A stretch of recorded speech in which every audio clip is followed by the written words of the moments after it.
Hey, I'd like to welcome you to another episode of the Mission Matters Innovation Podcast, your source for all things innovation. My name is Adam Torres. You can follow me on Instagram at AskAdamTorres to keep up with my book releases, book tour schedule, signings, all that other good stuff. Always love to connect with you there. And as always, if you'd like to apply to become a co-author of one of my upcoming books, just head on over to the website, missionmatters.com, and click on Become an Author to apply. All right, so today is a very special reunion 2020 episode. What is that? That's when I bring on a guest I had on the past, and I liked them so much I had to bring him right on back.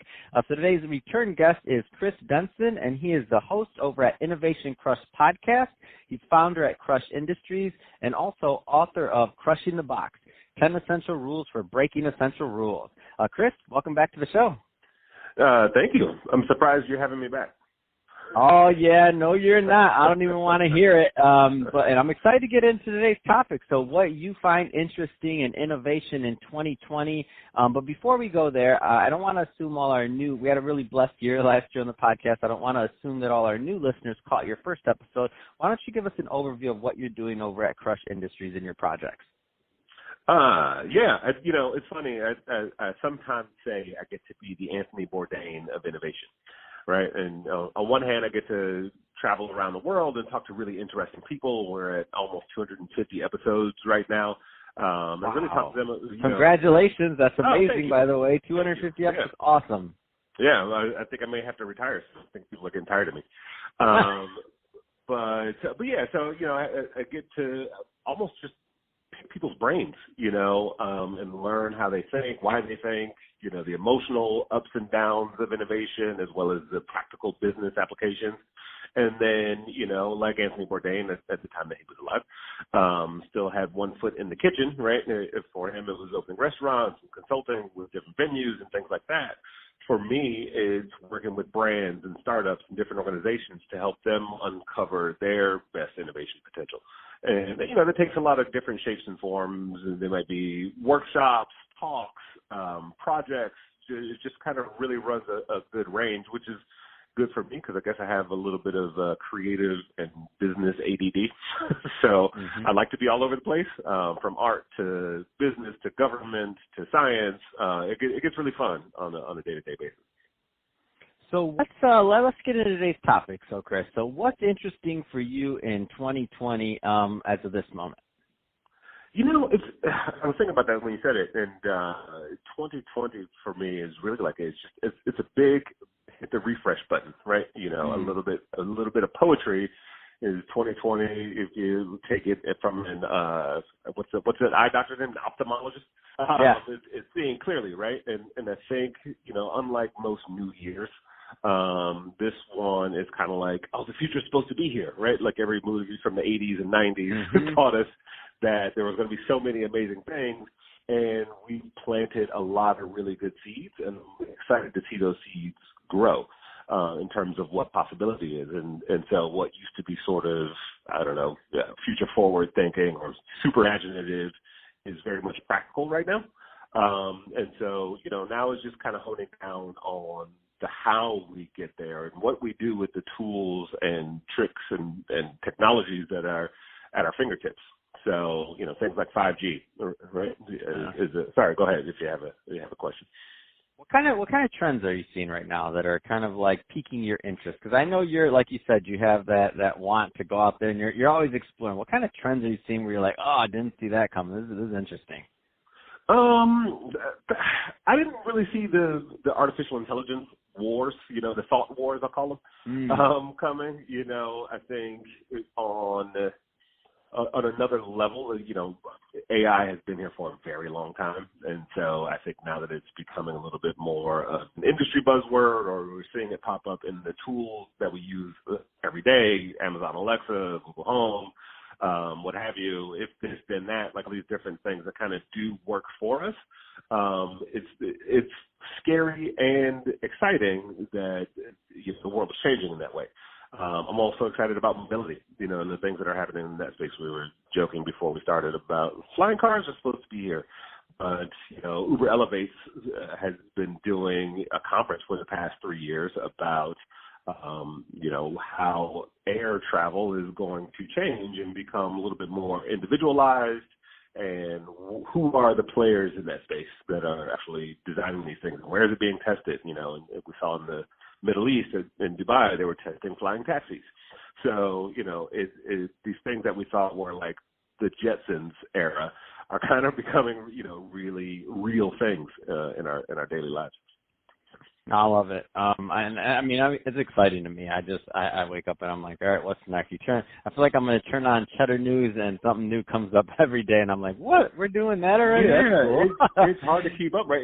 And it can feel overwhelming. You're like, every day there's another headline. And, you know, I think at the same time there's a lot of like retro thinking, like where, you know, what are some things that have always been tried and true, whether it's a business operation or a marketing moment or, you know, some form of entertainment where we're like, oh, that's kind of always, the mechanics are still the same, but the delivery methods are a little bit different.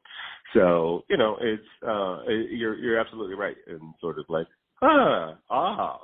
like you get like multiple emotions on any given day about things that are happening in the world.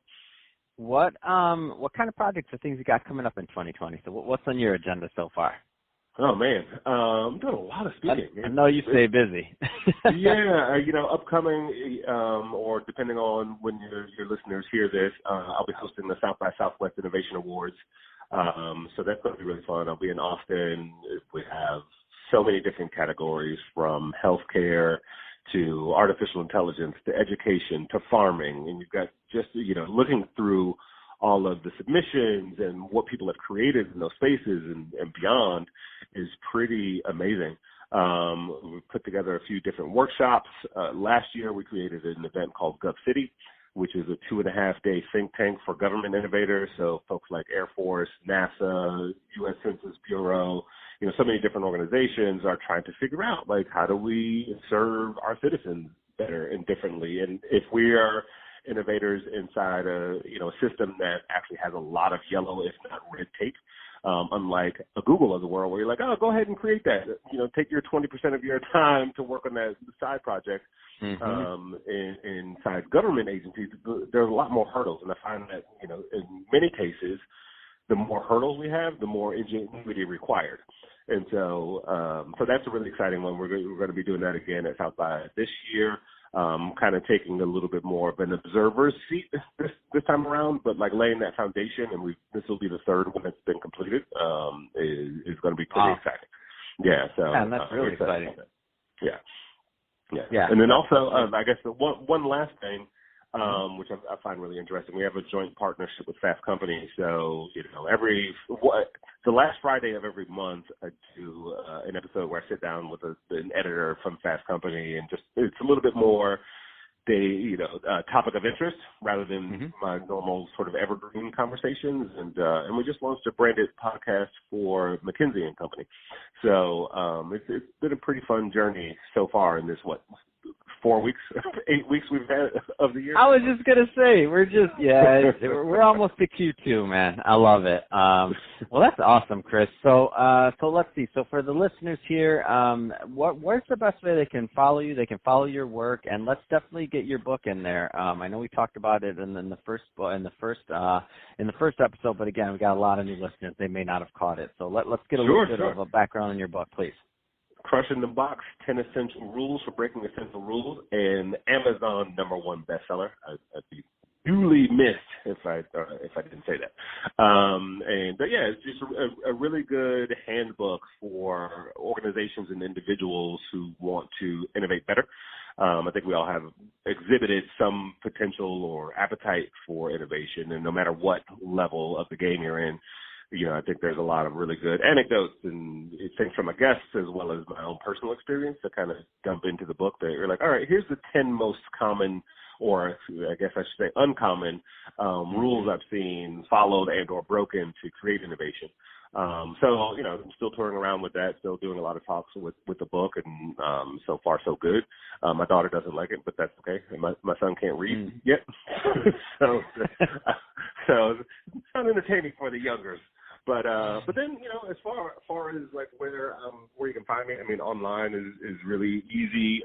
Thecrush.co is my website. I think I do a fairly good job of keeping it updated. So you can find out different places I'll be or different projects we're involved in. And then, obviously on socials, Densonology, Densonology, the study of myself, I guess. And Innovation Crush, both of those handles are pretty much everywhere. And LinkedIn is pretty active as well. So, and the podcast. Let's not forget the podcast, guys. They're listening to you right now. They're listening to you right now on the podcast. They want more podcasts. Come on, tell us. Interestingly enough, I was feeling a little nostalgic and republished an interview today that I did when I first started the show with Sugar Ray Leonard.